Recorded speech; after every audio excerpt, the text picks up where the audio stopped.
10వ తరగతి భౌతిక రసాయన శాస్త్రము రసాయన సమీకరణాలు పార్ట్ 2 రసాయన సమీకరణాలను తుల్యం చేయడం. మానవుడు గుర్తించిన లేదా చేపట్టిన ప్రథమ రసాయన చర్య చెప్పగలరా?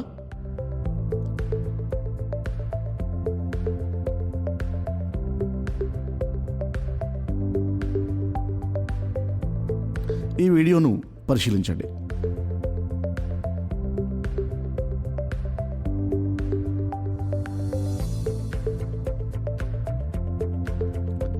నిప్పును ఎప్పుడైతే మనిషి కనుగొన్నాడో రసాయన శాస్త్ర ఉద్భవం జరిగిందని చెప్పవచ్చు.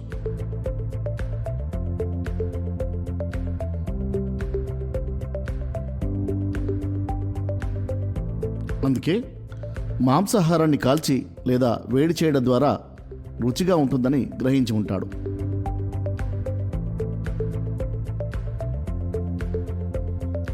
అత్యధిక ఉష్ణోగ్రతల వద్ద రసాయన ప్రక్రియలు జరుగుతాయని ఆనాడే కనుగొన్నారు.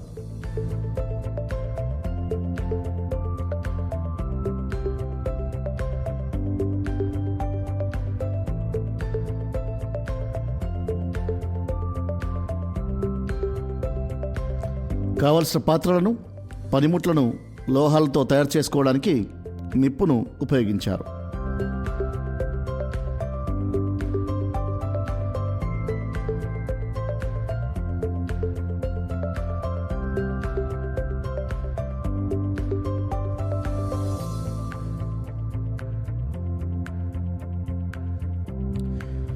ఈ లోహాల సంగ్రహణకు వివిధ రకాల రసాయనాలను ఉపయోగించడం వలన ఏర్పడ్డ మార్పులే రసాయన చర్యలని చెప్పవచ్చు.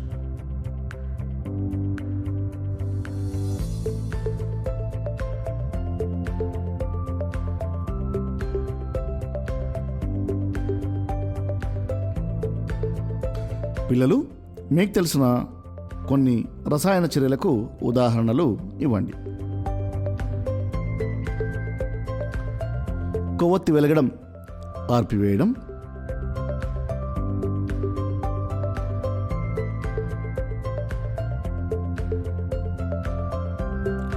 గోడలకు సున్నం వేయడం,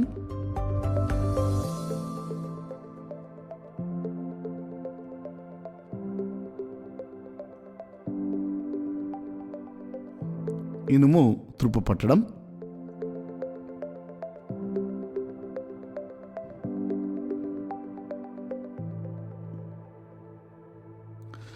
ఆభరణాలకు బంగారు పూత పూయడం,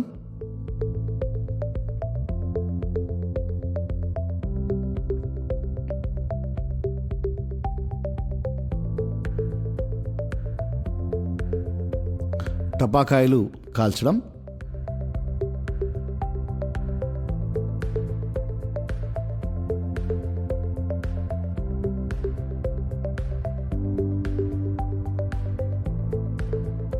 కొవ్వొత్తిని మండించడం, గోడలకు సున్నం వేయడం,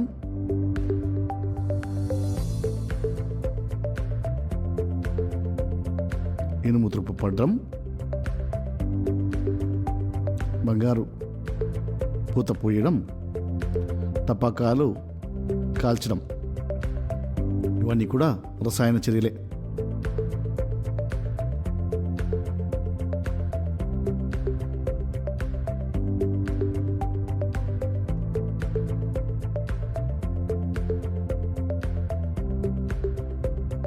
ఇవే కాక మనం రోజు వాడే ఔషధాలు, దుస్తులు, ప్లాస్టిక్ వస్తువులు, క్రిమి సంహారక మందులు తయారు చేయడానికి ఎన్నో రకాల రసాయన చర్యలు పరిశ్రమలలో జరుగుతాయి.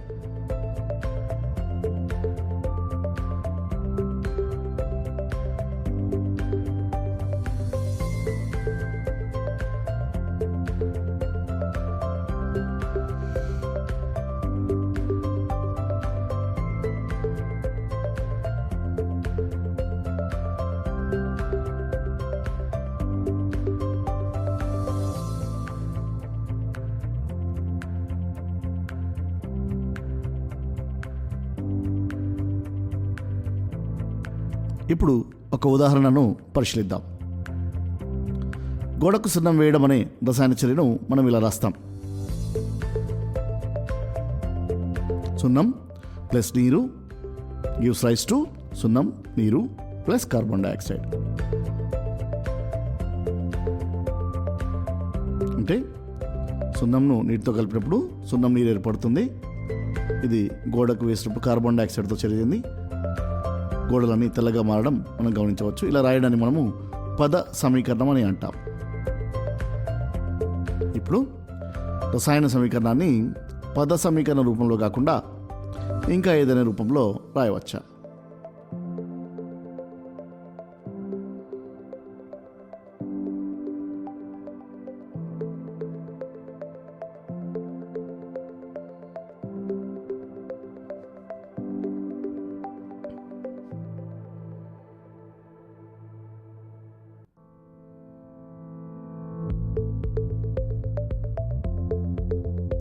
రసాయన సమీకరణాన్ని సంకేతాలు మరియు ఫార్ములాలను ఉపయోగించి కూడా రాస్తారు.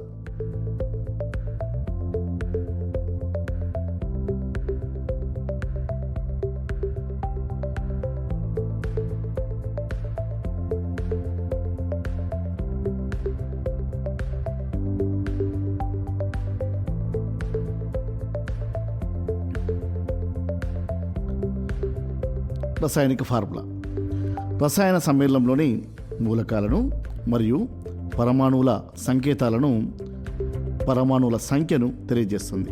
ఉదాహరణకు నీటి అణువు రసాయన ఫార్ములా H2O.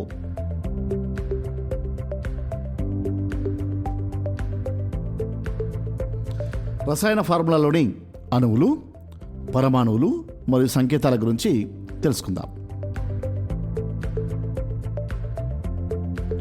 ఒక నీటి అణువు H2Oలో ఏ ఏ పరమాణువులు ఉన్నాయో వాటి సంకేతాలు ఏవి? ఒక నీటి అణువులో హైడ్రోజన్ H, ఆక్సిజన్ O అనే పరమాణువులు ఉంటాయి.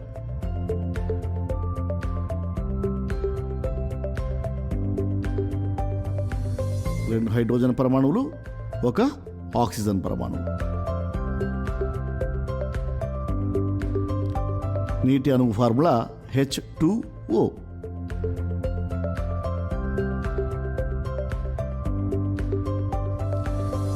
నీటి అణువు ఫార్ములాలో H2Oలో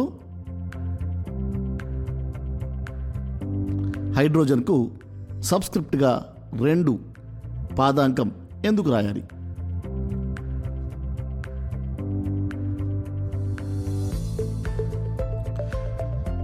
నీటి అణువు ఫార్ములాలో హైడ్రోజన్కు సబ్స్క్రిప్ట్ 2ను సంయోజకత ఆధారంగా రాస్తారు. ఒక నీటి అణువులో హైడ్రోజన్, ఆక్సిజన్ పరమాణువుల సంయోజకత ఎంత?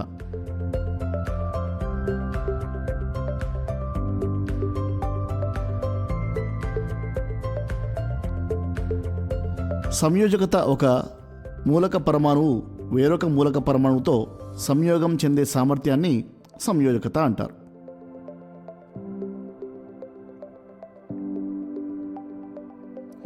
హైడ్రోజన్ పరమాణు యొక్క సంయోజకత +1, ఆక్సిజన్ పరమాణు యొక్క సంయోజకత -2.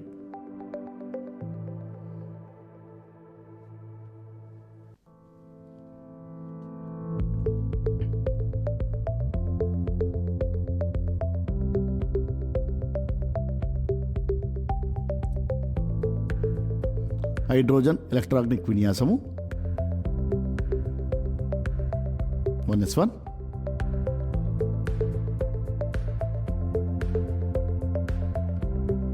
ఈ కక్షలో ఉండాల్సిన మొత్తం ఎలక్ట్రాన్ల సంఖ్య 2, 1s2.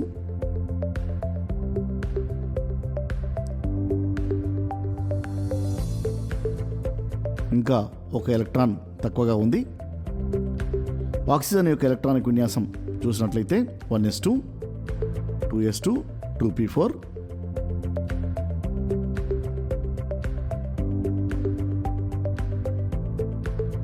ఈ మొదటి కక్షలో ఉండాల్సిన ఎలక్ట్రాన్ల సంఖ్య 1s2. హీలియం యొక్క విన్యాసాన్ని పొందడం జరిగింది. అదేవిధంగా రెండవ కక్షలో ఉండాల్సిన ఎలక్ట్రాన్ల సంఖ్య మొత్తం 8. కానీ 6 ఎలక్ట్రాన్లు మాత్రమే పూర్తిగా నిండడం జరిగింది.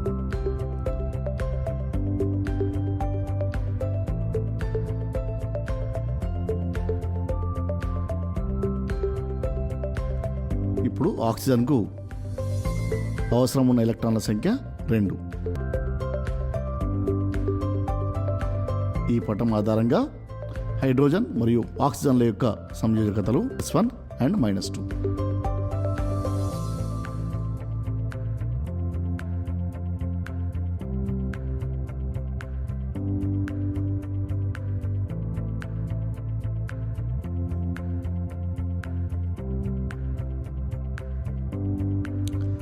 సంయోజకతను ఉపయోగించి నీటి అణువు యొక్క ఫార్ములాను క్రిస్ క్రాస్ పద్ధతి ద్వారా రాయడం.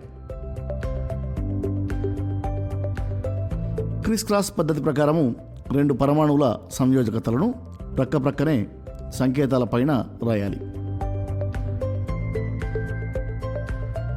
H+1 O-2.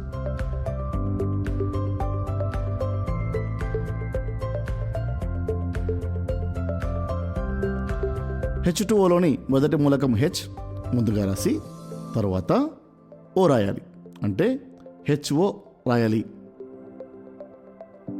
ఇప్పుడు పరమాణువుల సంయోజకతల నిష్పత్తిని పొందడానికి గాసాబా కనుకొని భాగించాలి.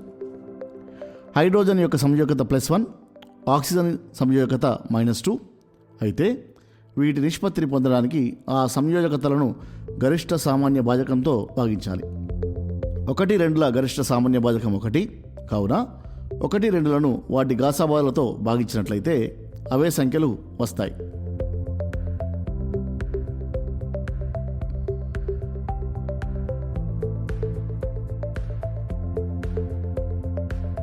ఇప్పుడు పరమాణువుల సంయోజకతలను ఒకదానికొకటి పరస్పరం మార్పు చేసే పద్ధతినే క్రిస్ క్రాస్ చేసి సంకేతాల దిగువన కుడి భాగాన రాయాలి.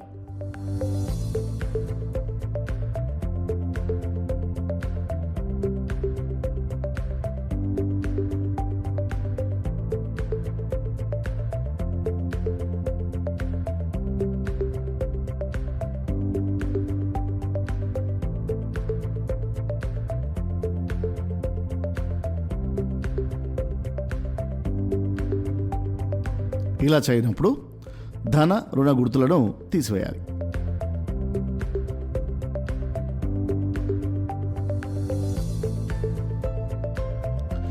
ఏ పరమాణు అయినా 1 అంకెను పాదాంకంగా పొందితే ఫార్ములా రాసేటప్పుడు 1 రాయవలసిన అవసరం లేదు. కావున నీటి అణువు ఫార్ములా H2O. ఒక నీటి అణువులో 2 హైడ్రోజన్ పరమాణువులు, 1 ఆక్సిజన్ పరమాణువు ఉంటాయి.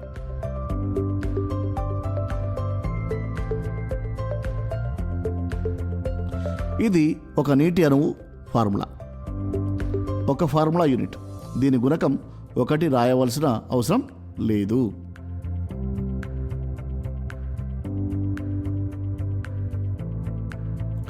ఇప్పుడు కొన్ని పరమాణువుల సంయోజకతల ఆధారంగా వాటి రసాయన ఫార్ములాలను రాద్దాం.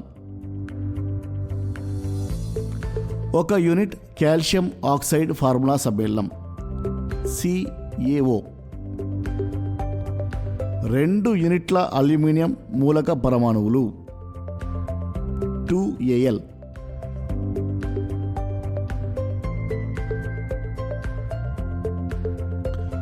1 యూనిట్ కాల్షియం హైడ్రాక్సైడ్ సమ్మేళనం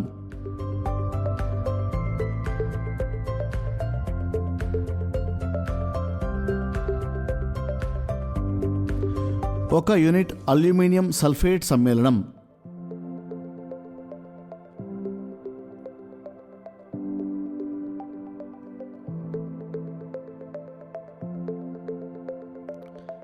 2 యూనిట్ల ఫెర్రిక్ ఆక్సైడ్,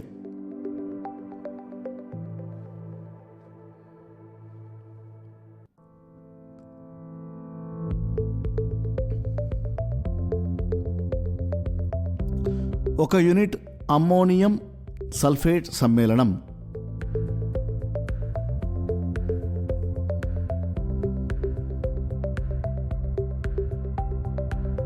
1 2 యూనిట్ల కాల్షియం కార్బోనేట్.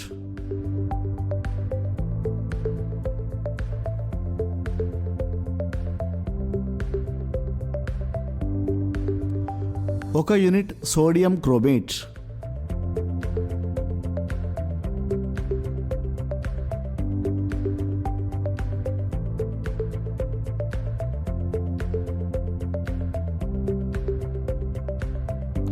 రెండు యూనిట్ల పొటాషియం నైట్రేట్.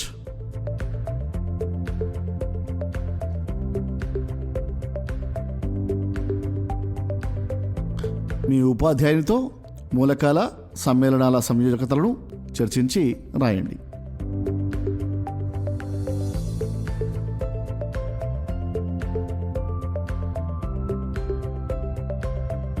రసాయన సమీకరణాలను ఎలా తెలియజేస్తారో ఇప్పుడు చూద్దాం.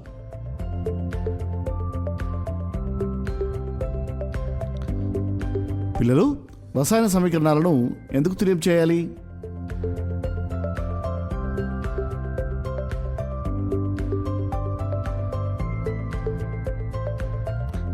ద్రవ్యనిత్వత్వ నియమం ప్రకారం ఒక రసాయన చర్యలో పరమాణువులు సృష్టించబడవు లేదా నాశనం చేయబడవు. కావున చర్యకు ముందు ఉన్న క్రియాజనకాల ద్రవ్యరాశి, చర్య తర్వాత క్రియాజన్యాల ద్రవ్యరాశి కూడా సమానంగా ఉండాలి. కావున రసాయన చర్యను తులింపు చేయాలి. రసాయన సమీకరణాలను ఎలా తులింపు చేస్తారు?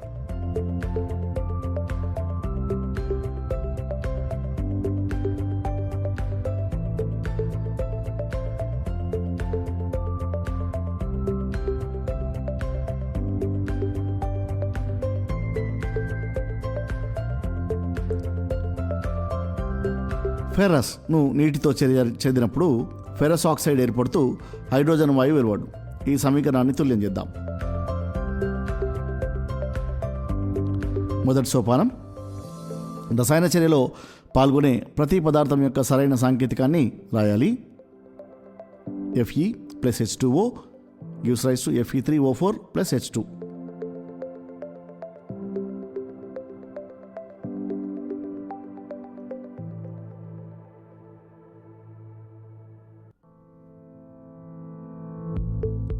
రెండవ సోపానం, రసాయన సమీకరణంలో ఏ పరమాణువులు ఎన్ని ఉన్నాయో లెక్కించాలి.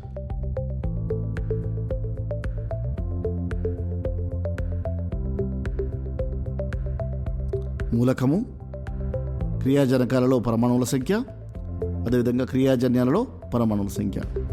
జాగ్రత్తగా గమనించినట్లయితే ఫెర్రస్ క్రియాజనకాలలో 1, క్రియాజన్యాలలో 3, అదేవిధంగా హైడ్రోజన్ 2, ఆక్సిజన్ 1, 4 ఈ విధంగా ఉన్నాయి.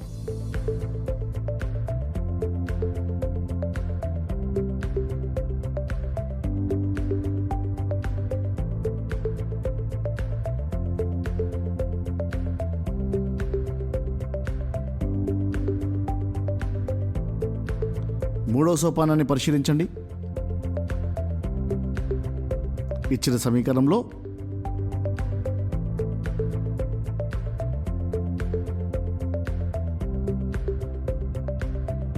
ముందుగా ఆక్సిజన్ పరమాణువులో సమతుల్యం చేయకముందు ఉన్న పరమాణువుల సంఖ్య, సమతుల్యం చేసిన తర్వాత పరమాణువుల సంఖ్యను మనం గమనించినట్లయితే క్రియాజనకాలలో 1, క్రియాజన్యాలలో 4 ఉన్నాయి పరమాణువుల సంఖ్య. కాబట్టి క్రియాజనకాలలో తక్కువగా ఉన్నందున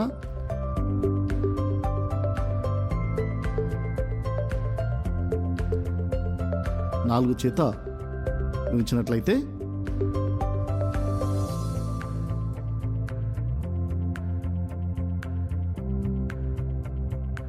ఆక్సిజన్ల పరమాణు సంఖ్య సమానమవుతుంది.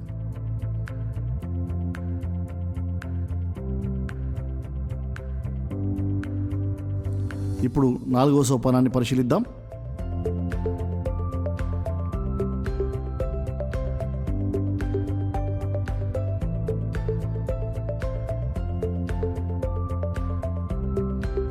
హైడ్రోజన్ పరమాణువుల సంఖ్య 8 క్రియాజనకాలలో, అదేవిధంగా క్రియాజన్యాలలో 2గా ఉంది. క్రియాజన్యాల వైపు 4 చేత గుణించడం వల్ల సమతుల్యం చేసిన తర్వాత తుల్యం అవుతుంది. కాబట్టి క్రియాజనకాల వైపు హైడ్రోజన్ను 4 చేత గుణించినట్లయితే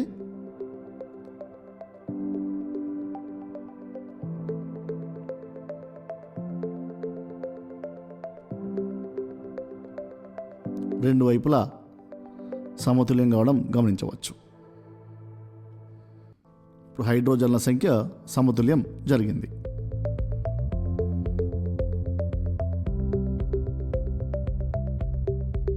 అదేవిధంగా 5వ సోపానం,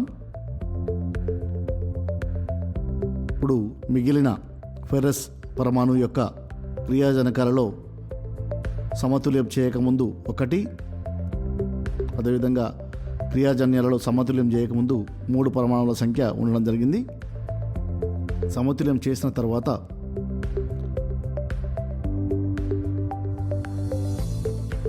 మూడు ఫెర్రస్ పరమాణువులను మనం గమనించవచ్చు. ఈ విధంగా మీ ఉపాధ్యాయునితో కొన్ని రసాయన చర్యలను రాసి సమతుల్యం చేసి చర్చించండి. ఇప్పుడు మూల్యాంకనాన్ని నిర్వహిద్దాం.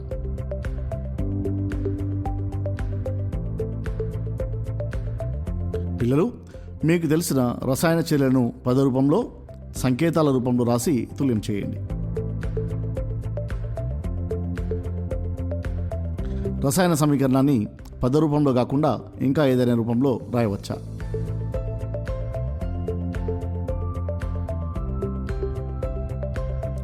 ఒక రసాయన సమీకరణాన్ని ఎందుకు తుల్యం చేయాలి?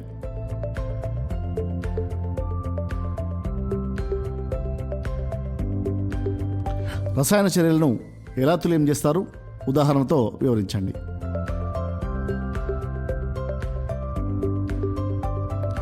ఈ రసాయన చర్యలను పరిశీలించి తుల్యం కాని సమీకరణాలను తుల్యం చేయండి.